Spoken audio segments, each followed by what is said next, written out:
So, welcome everyone. Welcome to Professor Anders Holmberg's conference, part of the project Abralim ao Vivo, Linguists Online. I am Haroldo de Andrade, Professor of Linguistics at the Federal University of Minas Gerais, Brazil, and I will be mediating this conference.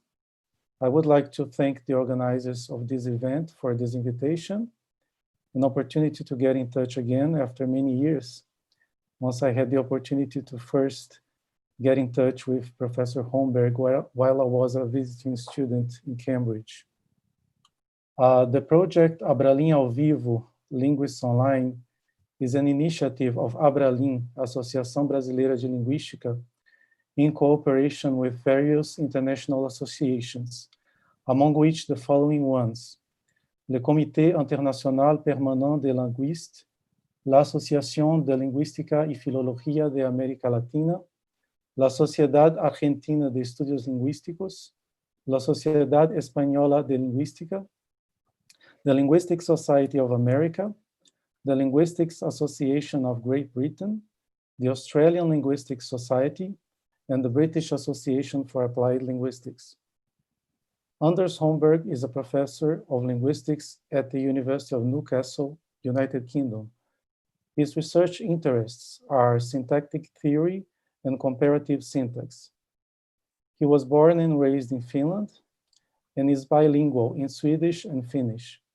He has particular expertise in the syntax of these two languages, but has worked on a range of other languages as well, in a variety of topics such as word order, no subjects, and the syntax morphology interface. In recent years, he has also worked on Verb Second. From one of his papers published in the 1990s, came about what became known as Holmberg's generalization, according to which object shift in Scandinavian languages is dependent on verb movement. Since 2004, he has collaborated on various projects with linguists in Cambridge. For instance, Theresa Biberauer, Ian Roberts, Michelle Sheehan, resulting, among others, in two edited books: Parametric Variation, No Subjects in Minimalist Theory, and The Final over Final Condition, a Syntactic Universal. One of the chapters of the first book echoes, in a broader typological framework, some ideas on EPP and subjects that first appeared in a joint work with Urpo Nikkanen on Finnish. This work puts languages geographically and genetically quite distant, such as Finnish, Hebrew, and Brazilian Portuguese, in a unique group of languages, showing partial no subjects, which was a milestone for the present understanding of the no subject parameter and of parameter hierarchies in generative theory. He has also written the monograph, The Syntax of Yes and No, issued by Oxford University Press in 2016, as well as many papers and book chapters in relevant journals, such as Linguistic Inquiry, Lingua, and Theoretical Linguistics. He has also supervised many PhD students and is co-editor of the online journal Finno-Ugric Languages and Linguistics. On behalf of Abralim, I thank Professor Holmberg for contributing to this project, which is helping to keep alive the debate on current issues in linguistics during this period of pandemic. So I would like to invite him to present a talk entitled Verb Second, but Not As We Know It, the Case of Estonian. And after the conference, we'll have some time for discussion. The questions can be sent through the online chat. So Professor Holmberg, the screen is yours.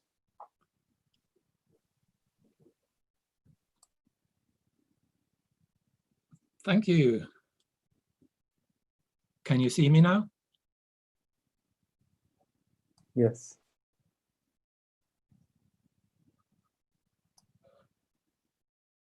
Okay, thank you so much. Can you hear me now? Yes. Yeah, okay. Yeah, thanks for this introduction. Let me start by sharing the screen. So as you can see on this title page, this is joint work with Hete Sarkai from the Institute of Estonian Language and Anne Tam of the Karoli Gaspar University in Budapest. I should say also that, let me, sorry. Okay, so let me say that this is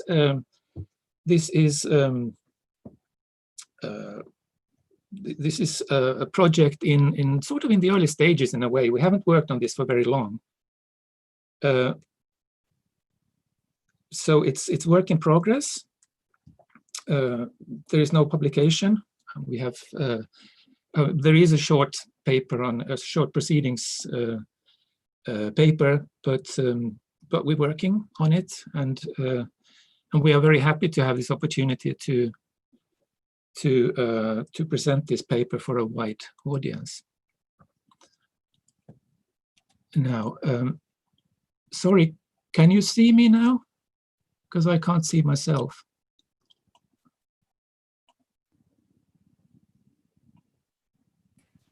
Hi, Anders. You have to go back to Zoom. Go back to Zoom. Yeah, just click on the Zoom icon. Must be somewhere in your list of open. Where's the Zoom icon? Are you on a Mac or? If you want to share the screen, it's okay. share screen All right. below. Yeah. That should be okay. Okay. And so, now you can start to share your screen. Okay.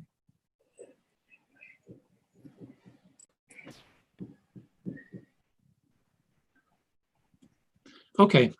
So yeah, like I said, so this is joint work with Hete Sarkai and Anne Tam, right? Verb second is the name of, it's a word or a type which has the finite verb as the second constituent in main clauses in particular. It's characteristic of the Germanic languages and a bunch of other languages. But the language that I will use as an example of standard established verb second language is Swedish. So this shows what verb second looks like. In that first sentence then, the subject is the initial constituent followed by the verb. And you may note that the verb precedes the negation, which means it has moved to a position at the head of the sentence. The second example, the object is the initial constituent, fronted object, followed by the verb. In the third sentence, the negation has been fronted, which you can do in Swedish, followed by the verb. And the fourth sentence is a WH question, WH movement. Verb is the second constituent.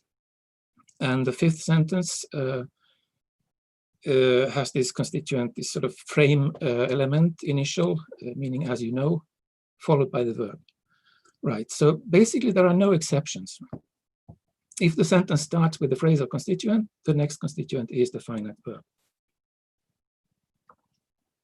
The Germanic languages, with the exception of modern English, are known for following this rule. The Germanic languages are the Scandinavian languages, Dutch, German, Afrikaans, Yiddish, and Old English and Middle English. So modern English isn't the verb second language, but Old English was and Middle English was. Old English is interesting in this connection, actually, especially interesting. So I'll come back to that language towards the end of the talk. Other verb second languages include Old Romance languages, Old Portuguese, Old French, Old Spanish, Old Italian, were all verb second languages. The only Romance language which today is a verb second language is Romansh, spoken in the north of Italy and south of Switzerland. The Celtic language Breton is a verb second language, and Old Welsh was. Basque is a verb second language, and outside Europe, there is Kashmiri, spoken in a region in Pakistan and North India. And then in South America, there is the Tupi language Caritiana, which is also a verb second language, described by Luciana Storto. And probably there are more languages. I mean, there are some that have been described as being verb second languages. And there are probably, more of them that only they haven't been described or haven't been sort of discovered yet. I mean, the syntax hasn't been described properly. But of course, in a global perspective, it's quite a rare phenomenon still. And then there's this other verb second language, and that's Estonian. Now, Estonian is it's a Uralic language. Uralic meaning Finno-Ugric plus the Samoyed languages. And it belongs to a subfamily called the Finnic subfamily. And in case, for those of you who don't know where Estonia is, it's there, right? So this is the map of Europe. And Estonia is there, just south of Finland, which is where I'm from, where we speak a language which is closely related to Estonian. This map shows the Uralic languages. Now, as you can see, most of those languages are spoken in Russia, right? In Russia and Siberia. They are endangered, many of them. Estonian is spoken by 1 million people or so it's not endangered at all. But it's the only verb second language among all the Uralic languages. Now, so this is what it looks like. Mari küpsetab pühapäeviti tavaliselt kooki. Now, I don't speak Estonian, but I speak Finnish, and Finnish and Estonian sound kind of similar to people who don't speak either language. So there you go. Possible Estonian viewers will have to put up with my Finnish pronunciation of Estonian. Okay, so this is just a subject, verb, object sentence. I note that the verb precedes the adverbs, right? So the verb is moved from the VP to a position high up in the sentence. There are some conventions that I will follow now in this PowerPoint presentation. The verb will always be in red letters, and the subject will be in blue. This is in order for you to process the sentences more easily. Another convention is that there will be a flag in the corner of each slide telling you which language is being the slide is about. Most of the sentences here will be variations of this sentence about baking cakes on Sunday. So hence that picture in the corner. The PAR there, cake, PAR, that means partitive. It's one of the object cases in Estonian. Right, now second sentence here begins with an adverbial, meaning on Sundays. And as you can see, the second word is the verb, right? So this is verb second word order. So here is a bunch of other examples of sentences. I won't go through these in any detail. They're just there to show how it works, right? So the first sentence begins with the word meaning today, followed by the verb, right? Today is sky remarkably clear. The second sentence has a sentence adverb as the first constituent, and then comes the verb. Luckily was, Adu himself. And the third one has an object, or it's part of the object actually, fronted, followed by the verb. And the fourth sentence has this frame element, meaning as we discussed, as initial constituent, followed by the verb. So it looks like Swedish. Now, so what's the story here? Why is it that Estonian is the only verb second language among all the Uralic languages? Well, the story is that that this is due to language contact, intense language contact between Estonian and German over a period of many hundred years. Germans settled in Estonia starting in the 13th century, and they became the ruling class. The Baltic Germans is what that Germans in the Baltics, in Estonia and Latvia are called. And they remained the ruling class until the end of the 19th century. And when the Estonian written language was developed over a period of several hundred years, it was developed by local German clergy and intellectuals. And the written language came to contain various features of German, and some of them have become entrenched in the language, including verb second. Right, so it's a verb second language, but there are some exceptions to the verb second rule in Estonian, which you don't find in Swedish, for example. So one is that weak pronouns precede the verb. I mean, a weak pronominal subject will precede the verb. So as you can see that in the examples here, 1A and B. So 1A, on Sundays bakes Mari, usually cake. But in second sentence, subject is a pronoun, it precedes the verb. On Sundays, she bakes, usually cake. So that's one.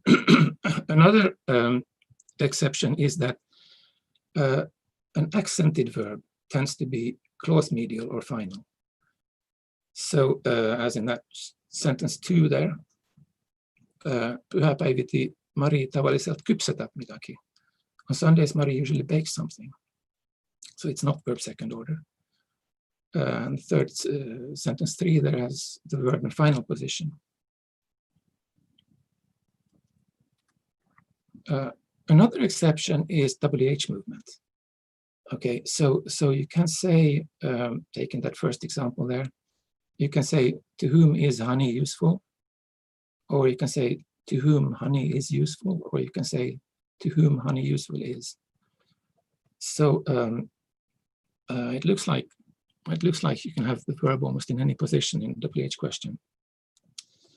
I won't actually. It's interesting this, but I won't actually have anything to say about this exception in this talk. Now Finnish. So Finnish will be important in this talk because I'll be comparing Estonian and Finnish because they have, as you will see, have very similar sentential syntax, but Finnish is not a verb second language, which is what these examples show. So the first sentence there is an SVO sentence. Mari leipoo, leipoo means bakes, okay, and you note that the verb has moved from the VP. The other sentences show that it's not a verb second language. So if you start the sentence with an adverbial, then the verb is not the second constituent. The subject is the second constituent, followed by the verb.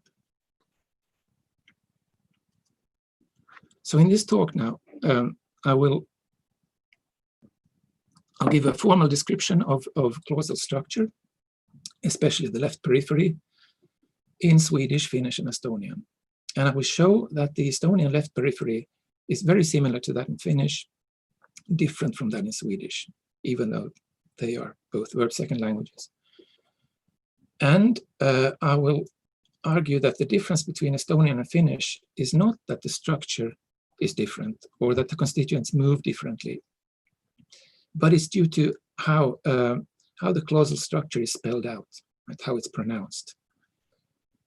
And I will argue that the exceptions to verb second are due to prosodic conditions on the spell out of sentential structure. Okay, now deriving verb second order in Germanic. So ever since Hans den Besten's work in the early 1980s, this has been the standard analysis of verb second in Germanic. So in a syntactic structure that looks like this, right? Standard syntactic sentential structure, the verb in so this is Swedish, right? The verb moves to C, and the phrasal constituent moves to the specifier of CP. Now this yields verb second order, right? And only one phrasal constituent can ever move past this. So this is what ensures verb second order. Only one phrasal constituent can move past the verb in C. This also explains why verb second order is only seen in main clauses, because embedded clauses will have a complementizer in C, blocking head movement. Den Besten's theory has never seriously been questioned.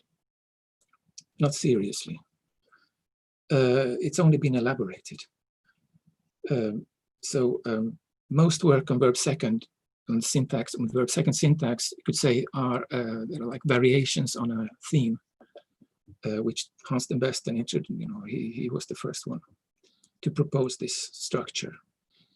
Now, an elaboration is that in current syntactic theory, we assume that there is more than one C in the left periphery. It's the C domain. And people have argued that there is variation among verb second languages regarding which C the verb targets. And this determines, which C is targeted, determines the interpretation of the phrasal categories that precede the verb. There is a volume that's just come out, edited by Rebecca Woods and Sam Wolf. The reference there at the bottom of the page. And as it happens, I just received this volume today, actually, in the mail, only an hour ago. So here it is, Rethinking Verb Second. It's a huge volume. So obviously there's a lot to say about this. Our work in Estonian started too late to be included in this volume. Right, so here's the Swedish left periphery then. I'm taking, the example is the sentence which, where the object is fronted, kaffe dricker Elsa inte. And as you can see here in the tree, the verb has moved to C, and the object moved to the specifier of CP, gives the verb second order. Now, as I've argued in this book referred to here, or sorry, in this paper referred to here, which is in the volume I just showed you, I argue that the fronted object moves further on, higher up to a designated topic position, or in WH questions, a focus position. But no other constituent can move past this specifier CP position, so verb second order is ensured. Now Finnish. Okay, now Finnish. One thing about Finnish is that we know very well what the structure is of the left periphery in Finnish. There is really no controversy, I would say, about this. Thanks to pioneering work by Maria Vilkuna and a bit later by Holmberg, Urpo Nikan and my other colleagues, and more recently Pauli Brattiko and his collaborators, Anne Vainikka and Sara Huhmaniemi in particular. the structure is this. What makes it special, what makes it different from Swedish, for example, is this head, head that we call finite, fin, short for finite. Now, those of you who are familiar with the cartographic research project following Luigi Rizzi and many other people, you are familiar with a head called fin for finite in the left periphery. Right, the Finnish finite head isn't exactly the same. It's not quite the same as Luigi Rizzi's finite. We still think we're entitled to use that label because we used that label long before Luigi Rizzi proposed his theory of the left periphery. Now, Finnish is a language that has very free word order in sentences, right? Almost, it looks like kind of any permutation of the major constituents of a sentence are possible. Now, one of the properties of Finnish syntax which makes this free word order possible is that head, finite. I'll show you. I'll try to show you what why that is, right? So T is tense, right? It's the locus of tense and mood morphology. Fin is that's where the verb moves, and it's the locus of subject-verb agreement. And we know that because subject-verb agreement and tense can occur in different heads in Finnish, and subject-verb agreement is higher in the tree. And the specifier of fin is usually the subject, right? But other constituents can be also specifiers of finite. So it can be an object, for example, can be the specifier of finite, or an adverbial. In which case they are interpreted as topics, right? Definite. C is that's the locus of the question particle in yes/no questions, and complementizer meaning if, and polarity focus, an abstract category. And the specifier of C is a contrastive phrase, or a WH phrase, or an adverb. So here is the derivation of a Finnish sentence. The inflected verb is derived by verb movement, moving from the VP to T, joining with the tense and mood inflection, or inflections, and then on to fin, merging with the, linking up with the subject-verb agreement inflection. Now, important in this theory is that movement is copying. Okay, so movement, what we call movement, derives a chain of copies, sharing all their features. Usually only the highest copy is pronounced, right? The other copies remain silent. Okay. Now, in this sentence here, the subject moves as well. So the subject starts out as a constituent in the VP, which is always the case, right? I've simplified the structure here a bit. I've omitted that distinction between little v and big V and so on, but basically this is the structure. The adverb is adjoined to VP. So the subject moves to spec of TP first, and then on to the specifier of FinP. Deriving a chain of copies where usually the highest one is pronounced. Okay, now, so that was movement of the subject. You can also move, alternatively, you can move the object. So the object moves from the VP to spec of TP, and then on to specifier of FinP. in which case the subject remains inside of the VP. The interpretation here is that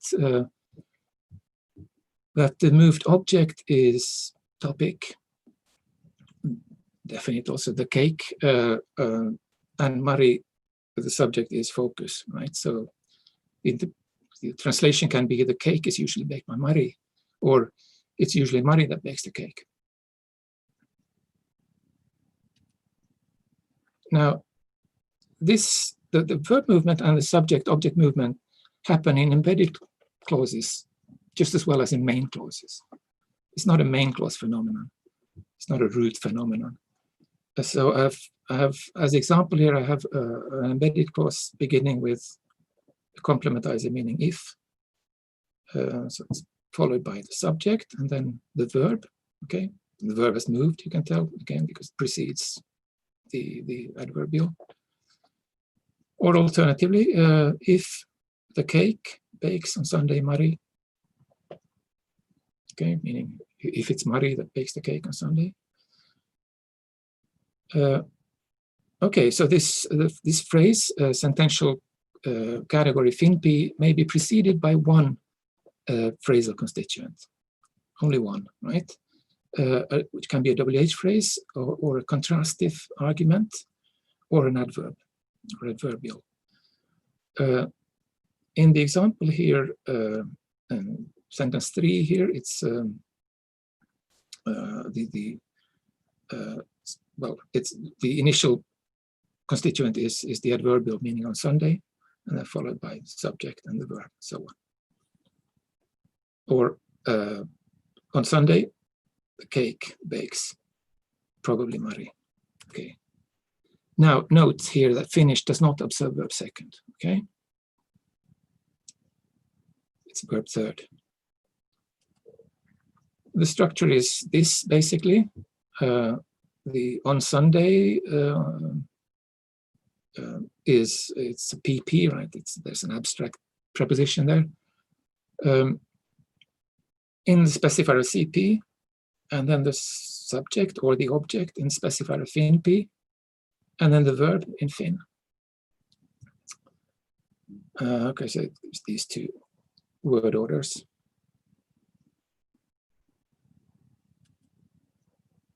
Okay, so that was Finnish. Now Estonian. Now, as you can tell here, Estonian it looks like the same structure as in Finnish. It's the same tree, right? It's the same categories. It's the same operations. So the verb moves, deriving a chain of copies, where the highest one is where the highest one is spelled out, pronounced, and the subject moves, deriving a chain of copies again, where the highest one is pronounced. And just as in Finnish, this tree here can be in an embedded clause or a main clause. Okay, I have an example here with again an embedded clause beginning with the complementizer meaning if.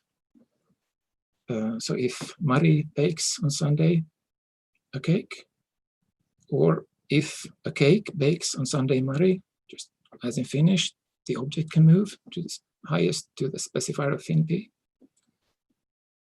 And the FINP may be preceded by one phrasal constituent, as in Finnish.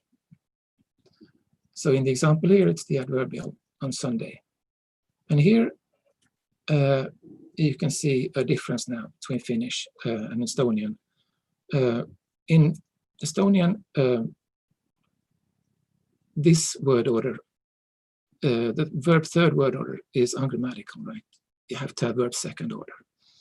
Okay, so how do we account for this difference? What is it that, how is Estonian different from Finnish such that it, we have this verb second order? Well, one hypothesis is that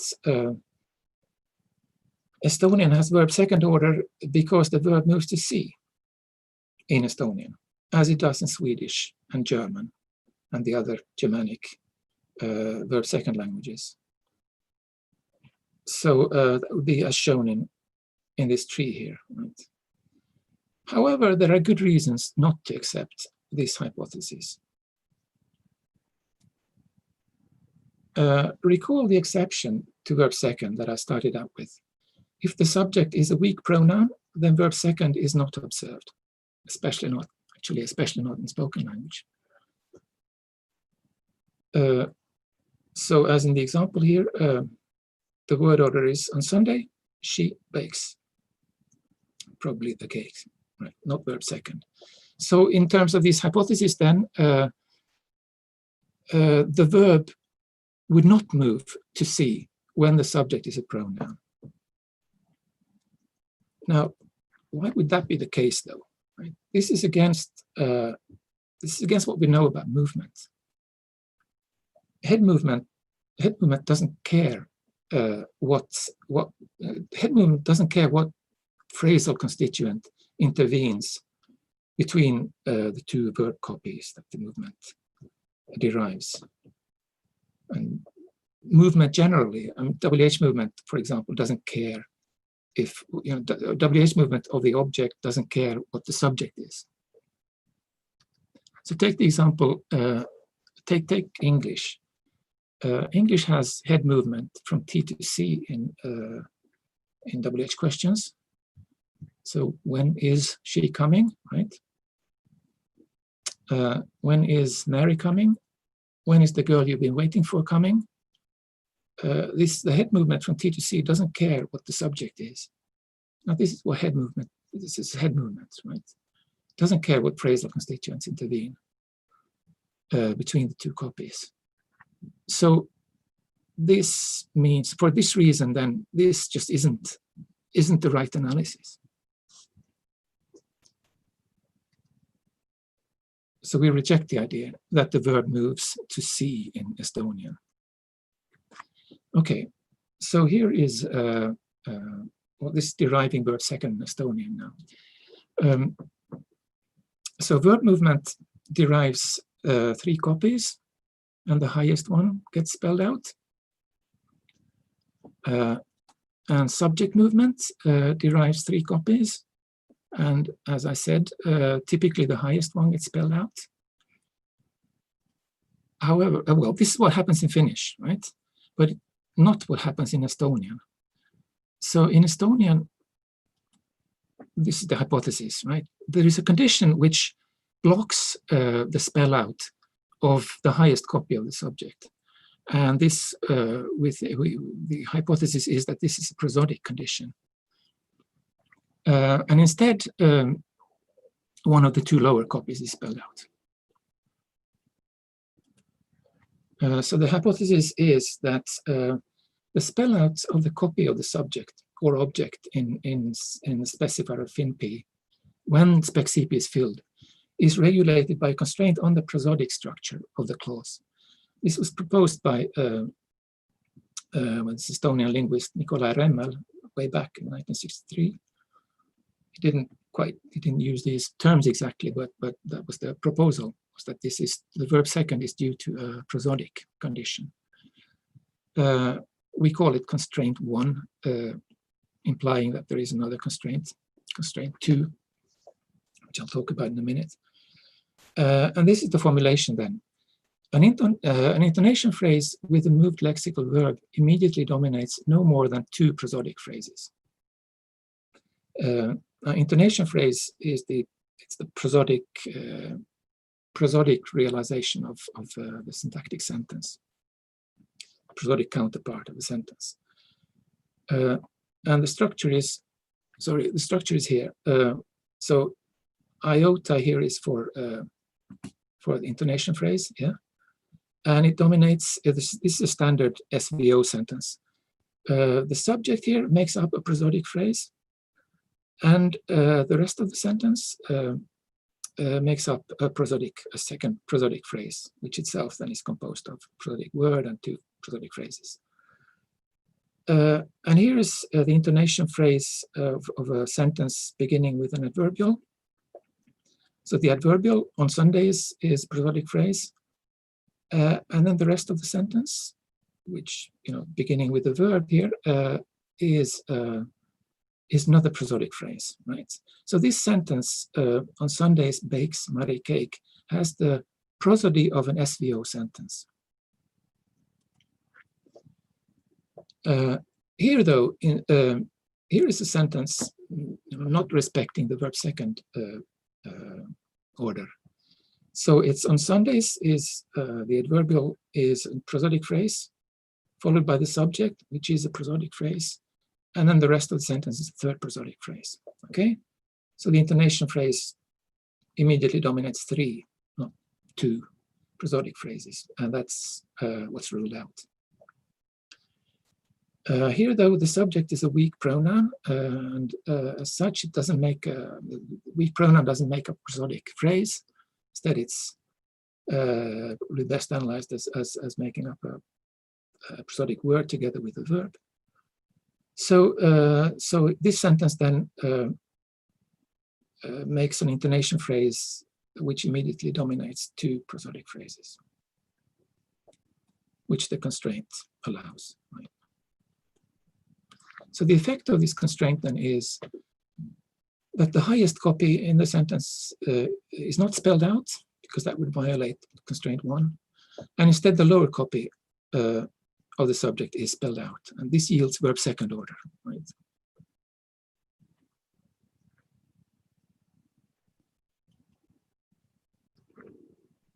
Alternatively, the lowest copy of the subject is spelled out, right?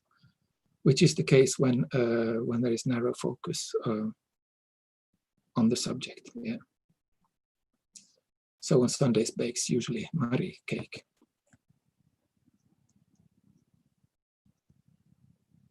When the subject is a pronoun, the highest copy is spelled out because there is no reason not to. This is the default.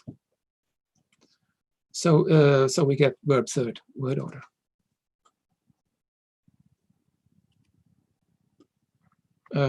This is just to say down here on the slide is to say that, to show that it's not just the subject, the weak subject that has this effect, but because you can move other categories than the subject.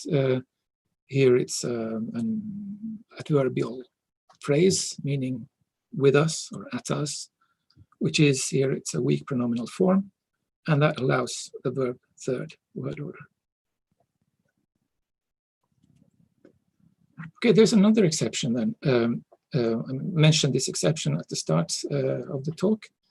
An accented verb tends to be clause medial or final. Right, so Mari usually bakes something. So what's going on here? Well, in the unmarked case, the sentential main stress realizing the information focus is on the most embedded constituent, that is the object in a transitive VP.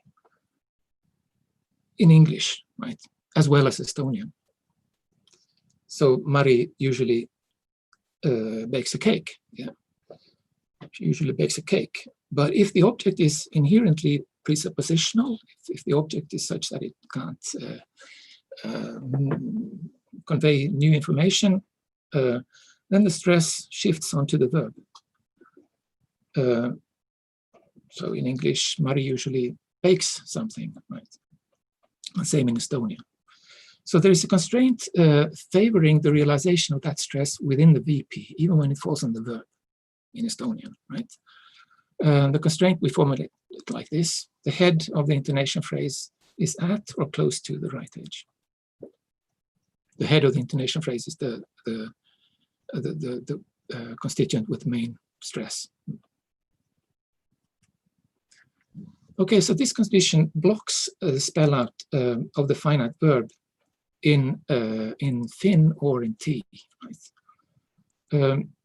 So instead, the finite verb is the copy of the finite. It's the same tree, right? It's the same derivation. The verb moves. It's a finite verb. It moves, but it's the lowest copy which gets spelled out due to the prosodic condition 2.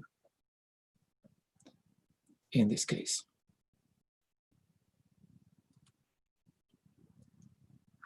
now, this isn't universal, right? The constraint doesn't affect verb second in Swedish, because in Swedish, verb second overrides everything, right?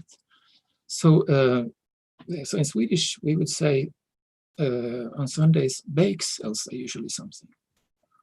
So even the stressed, focused, I mean, even though the stress, main stress falls on the verb, it's still verb second, but not in Estonian. Right, so summarizing differences between Swedish and Estonian verb second. So Swedish doesn't have a distinction between C and Finn.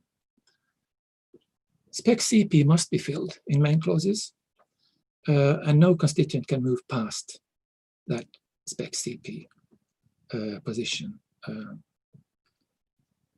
And since the verb always moves to C in main clauses, this yields verb second. And the finite verb is spelled out in C no matter what in main clauses, right? So prosody makes no difference in Swedish.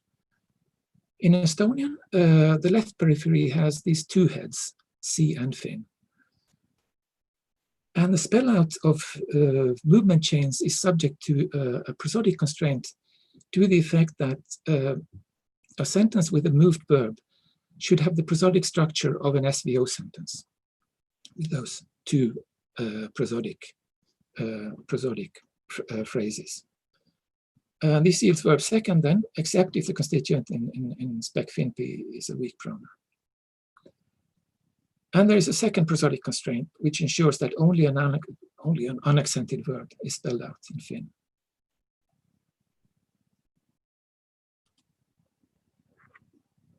Right. So, so why is it that Estonian has this verb second order dependent on prosody, when Swedish doesn't, and German doesn't, right?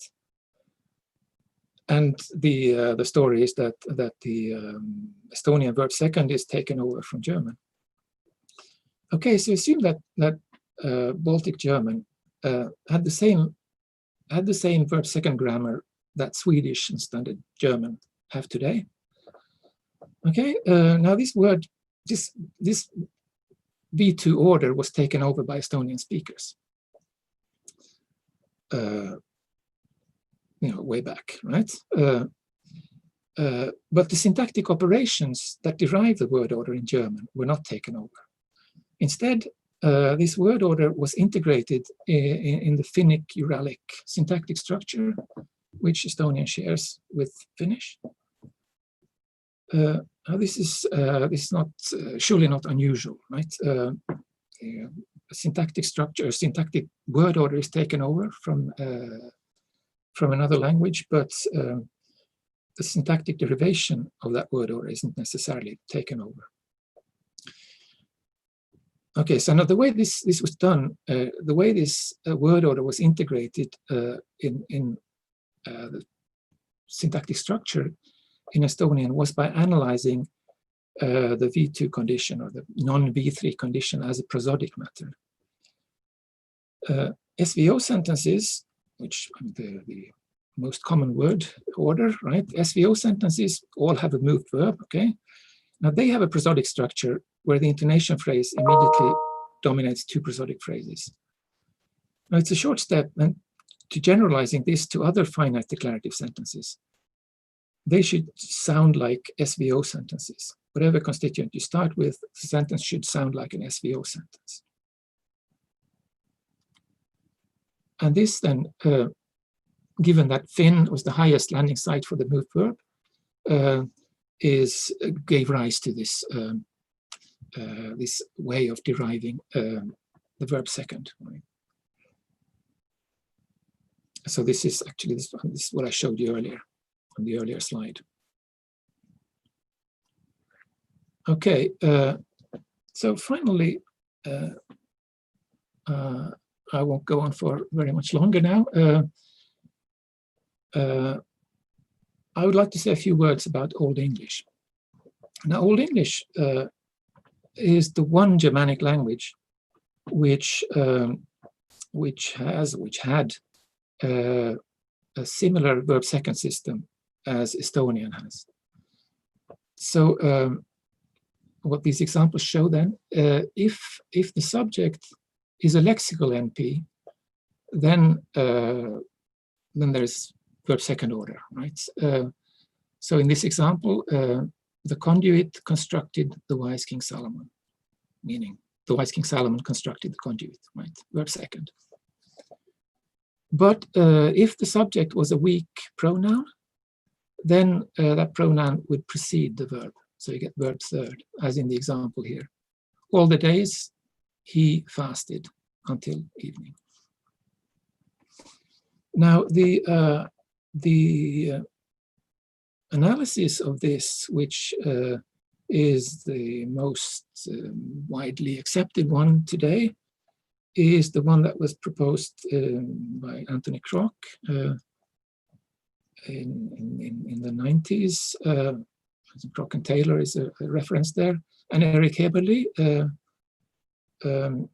and more recently Augustin Speyer in her book argued in favor of this analysis, right? According to which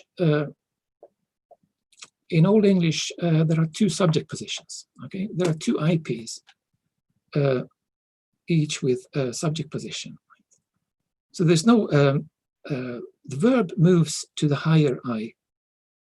Right? It doesn't move to C. Okay, it moves to the higher I. The two subject positions. The higher subject position is where the pronoun moves. Right. The lower I position is where a lexical NP ends up, and this derives then this variation between you see in those two examples. This is similar to our analysis of Estonian in the sense that the verb doesn't move to C. Okay, and it makes you wonder, obviously, whether this could be the right analysis for Estonian too. Now, the theory predicts that if the verb moves in an embedded clause with a lexical NP subject, the order will be complementizer V NP, right? Because if in an embedded clause, C, there would be complementizer here, the verb would move to the higher I position. If the subject is a lexical NP, then it will end up here, right? So the word order will be complementizer verb NP. Now, Old English didn't have verb movement in embedded clauses. So the prediction couldn't be tested, right? You can't test the prediction in English, in Old English. But in Estonian you can, because Estonian has verb movements as an option in embedded clauses. Embedded clauses are, in Estonian, are often verb final. It's another feature that they share with German, but they needn't be, right? So the verb can optionally move. And when it moves, the word order isn't complementizer V NP. So this is what the examples show here. So this means we know that Mari bakes on Sunday a cake. Complementizer, subject, verb, object, okay? Or we know that cake bakes on Sunday Mari. So complementizer, object, verb, subject. What you don't get is we know that bakes Mari on Sunday a cake, right? So this means the prediction just fails, right? And for this reason, we reject this analysis as an analysis for Estonian of Estonian verb second, right? And well, I have a suspicion that maybe it isn't right for Old English either, right? It's just that you can't test it in Old English. But I don't have any strong views on this, because I haven't looked into the syntax of Old English, in enough detail to say anything with confidence. Okay, now this is actually all I have to say, right? There are some references at the end of the PowerPoint presentation here, which, I mean, with lots of literature relevant for the issues of to do with Verb Second in Estonian. And here are the acknowledgements, and that's it. So thank you for your attention.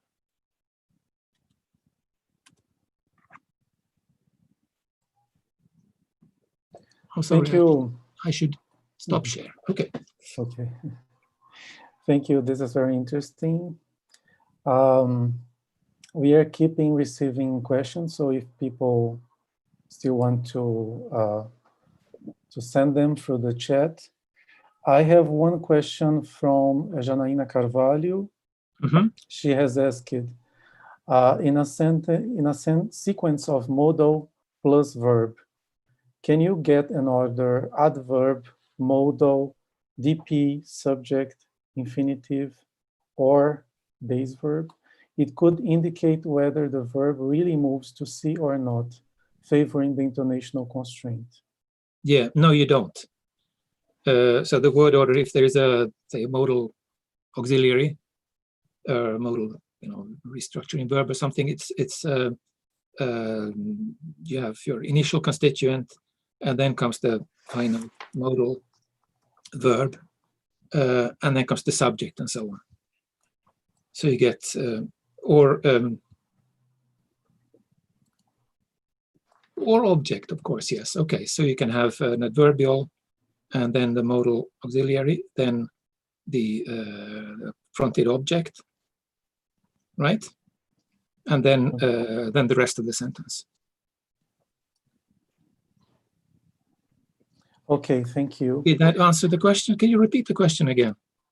So is a sequence of modal plus verb, in the sequence, can you get the order adverb, modal, DP subject plus infinitive or base verb?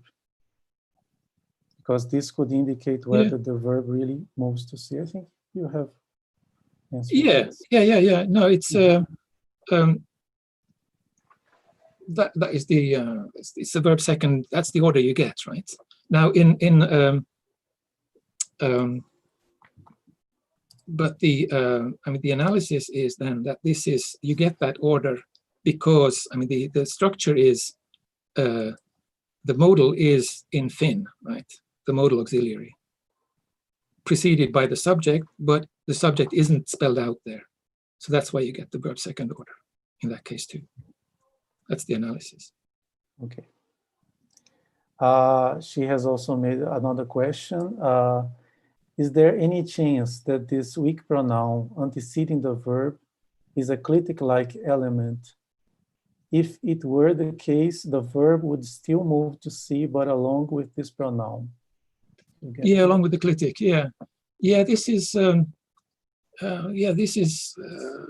I mean, that was an analysis that was for a while there was taken to be the right analysis of the Old English situation. Now.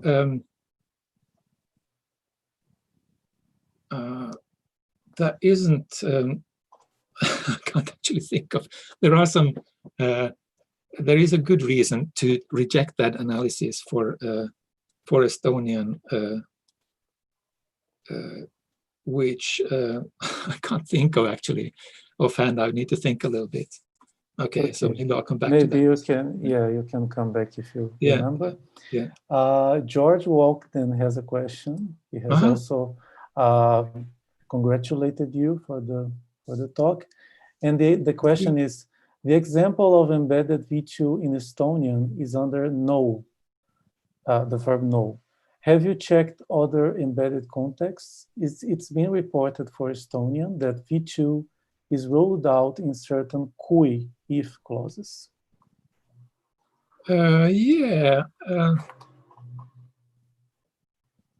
it is. Actually, I mean, I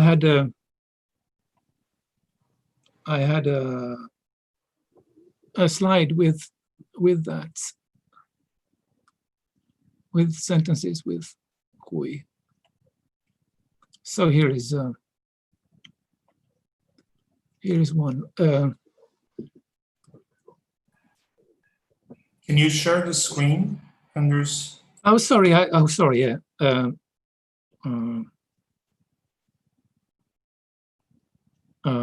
Share screen. Sorry. Oh, that was stupid.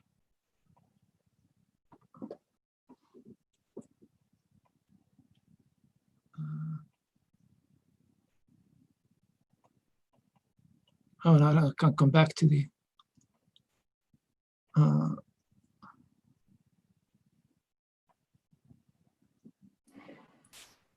And now I can't see the buttons.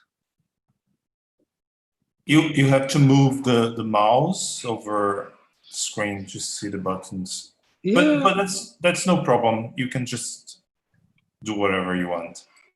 But if I can't share the screen, it will be hard to explain what I mean. Okay, so go back to Zoom. Yeah, I am on Zoom now. Now you move the mouse over the screen, and then you're going to see this share screen on the bottom, a green button. That's what I just don't see. That's funny. Okay, well, I can. I'll have to explain without showing the screen. I mean, without showing the slide. Kui sentences do. I mean, they.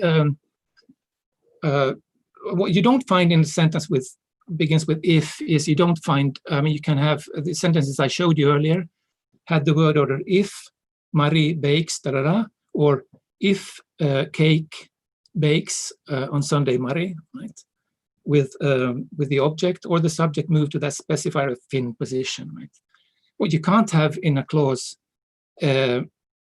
beginning with the complementizer if is you can't have an additional. I mean, you can't have like if and then adverb and then the rest of the sentence, right? So you can't, in that sense, you can't have verb second order because you can't have that much structure in a sentence beginning with if. I hope that answers. Okay. He has also said that this author called Ihala 2006 claims exactly that. Just to complement. I don't know. I have a question myself. So you said about V2 in Finnish in the beginning of your talk. You have compared main and embedded clause. In one point, you said that Finnish is not V2 because of the V3 cases.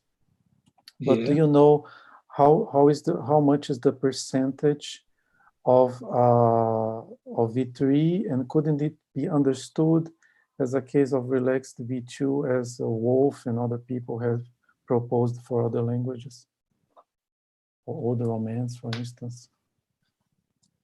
No. I mean, the word order. I mean, when you start the sentence with with an adverb or with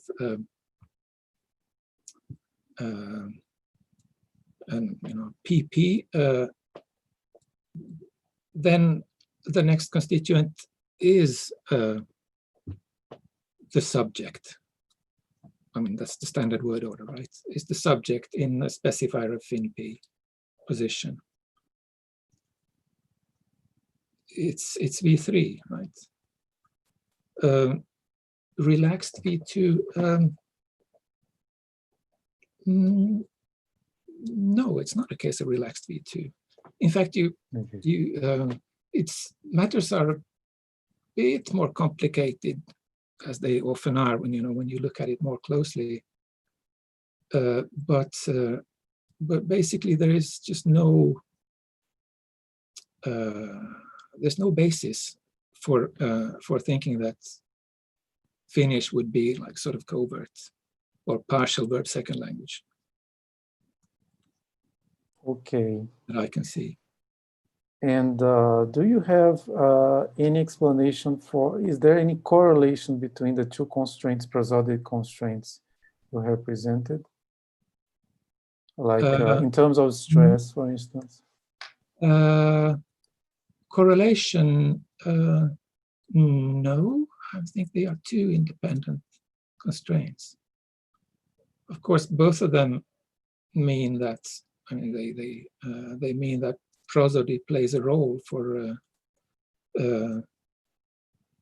you know, for sentential, for the spell out of sentential structure, for the spell out of movement chains. But they are two independent constraints, both of which then, you know, happen to have that consequence that verb second is, the verb second order is violated, if you like. Okay. Or what would the correlation, what do you mean by correlation there? No, I mean that it seems that the verb, the position of the verb in the second is important, but is the position of the verb important for the first two indirectly? No, that's the thing, yeah. So the first constraint concerns spell out of the constituent in the specifier of Finn, the position. And the second constraint has the effect on verb second because it's it means that the verb, the high verb copy will not be spelled out, but in fact the lowest verb copy. Okay.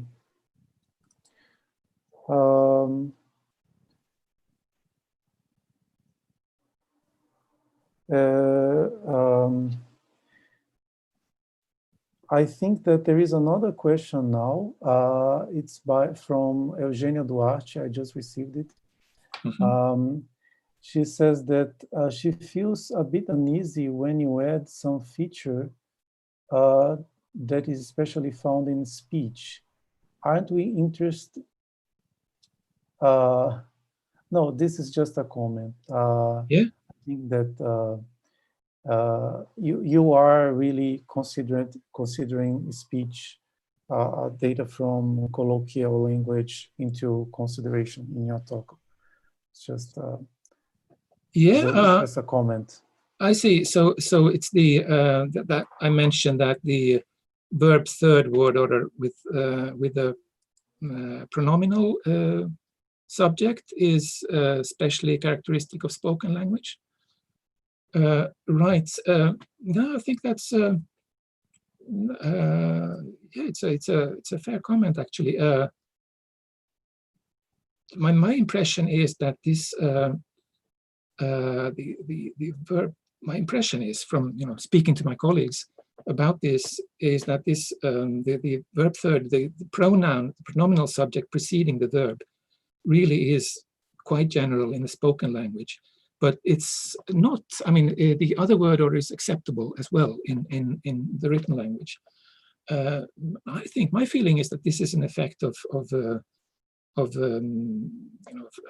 normative grammar, like normative grammarians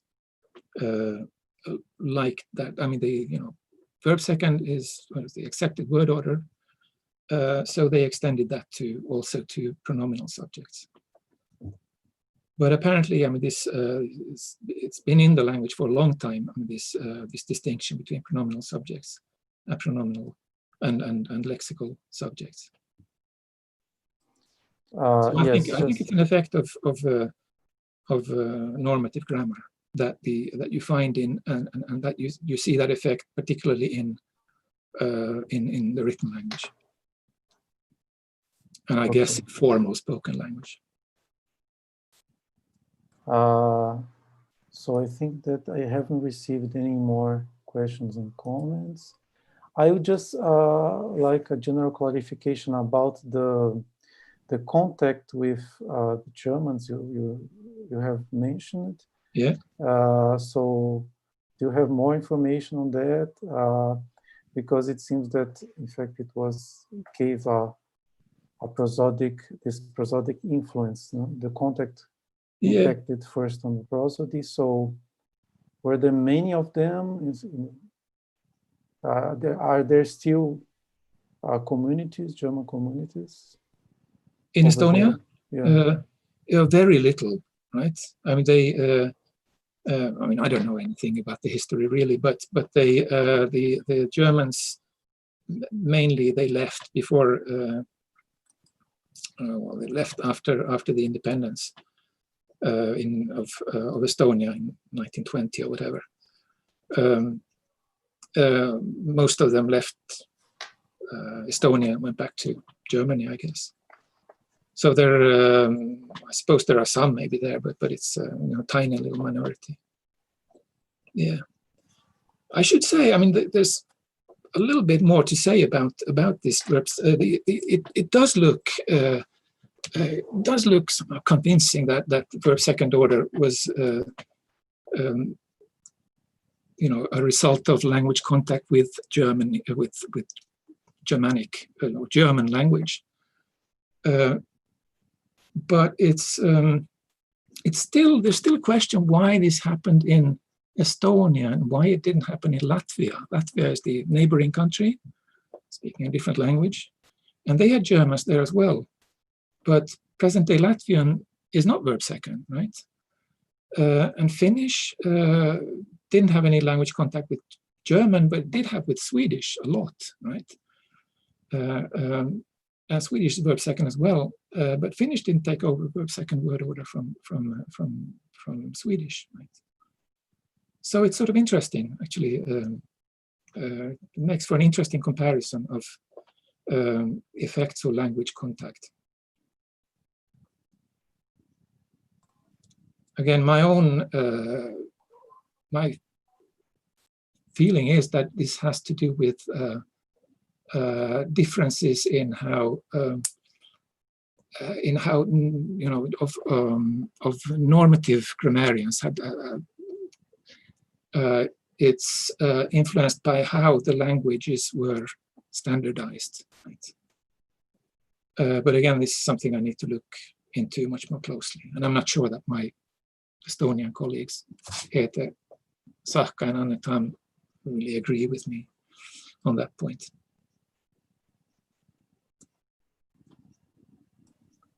So yes, I think that so it's very interesting. I think that we don't have more questions for now.